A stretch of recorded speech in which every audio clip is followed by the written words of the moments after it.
नदीम साहब, आप कैसे देखते हैं? नदीम कुरैशी साहब, सबको मिलकर चलना होगा, ये अक्सर हम बात सुनते आए हैं और सुन रहे हैं, लेकिन आपकी पार्टी है कि रुकने का नाम ही नहीं ले रही। अब 24 को फिर कॉल दे दी और फाइनल कॉल आई है और कहा जा रहा है बानी ने ये कॉल दी है और पुरजोर इनकलाब और एहतजाज होगा।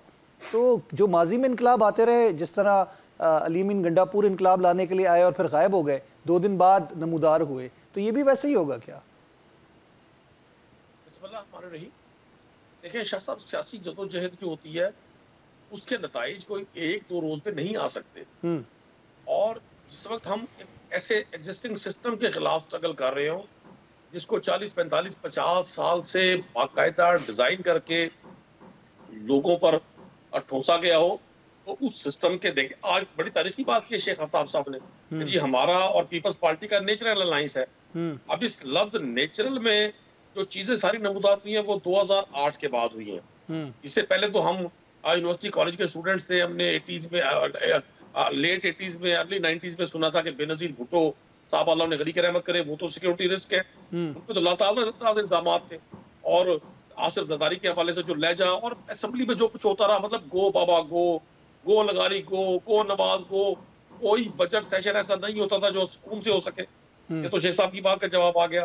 दूसरा आपसे गुजारिश में कर दूं, हम स्ट्रगल कर रहे हैं इसी एग्जिस्टिंग सिस्टम के खिलाफ जहां वो सियासी जमातें जो आइडियोलॉजिकली बिल्कुल एक दूसरे से डिफर करती थी, कोई नजरियाती इनकी हमआंगी नहीं थी।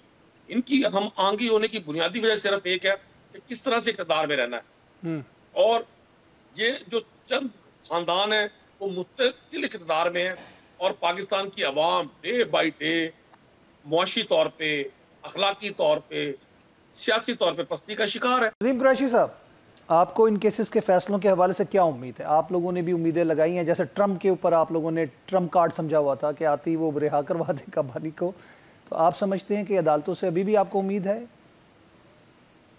अब मैं आपकी ट्रम्प साहब के हवाले से बात का जवाब दूं या अदालतों के हवाले से बात का जवाब? नहीं, मैंने तो वो एक बात आपको कोट की बस अबीले तस्करा, क्योंकि जो शोर मचा हुआ था उसके हवाले से।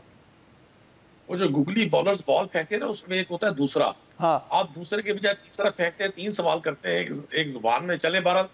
लेकिन मैं आपसे गुजारिश करता हूँ, कोई भी शख्स ये नहीं चाहेगा कि कानून और आइन की बालादस्ती ना हो।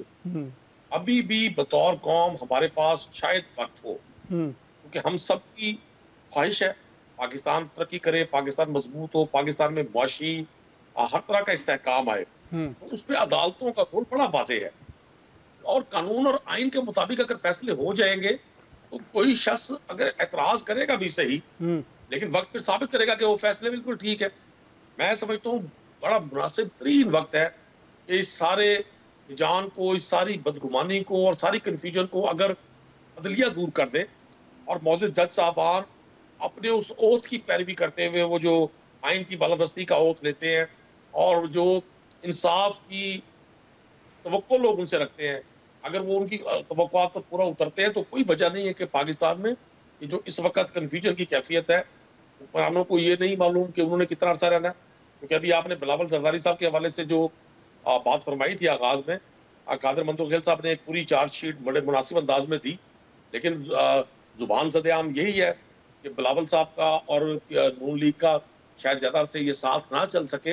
उसकी बहुत सारी वजूहात हैं।